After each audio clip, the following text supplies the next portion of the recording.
Денят трифидите. Джон Уиндъм. Джон Уиндъм, Денят на трифидите. Превод Правда Митева. Читанка.инфо.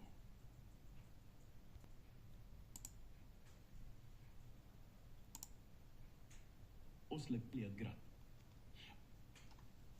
Оставих вратата на бара да зее след мен и се отправих към ъгъла на главната улица.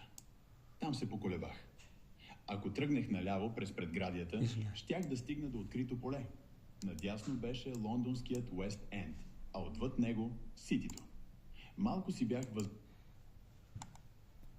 далест шкембелия с посивяващи моржови мустаци. Беше порядъчно пиян. Имаше вид на човек, който не е много сигурен дали да отвори бутилката, която държеше, или да я използва за оръжие. Като не си доктор, къв си?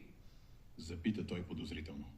Бях пациент, но имам точно толкова нужда от алкохол, колкото всеки лекар.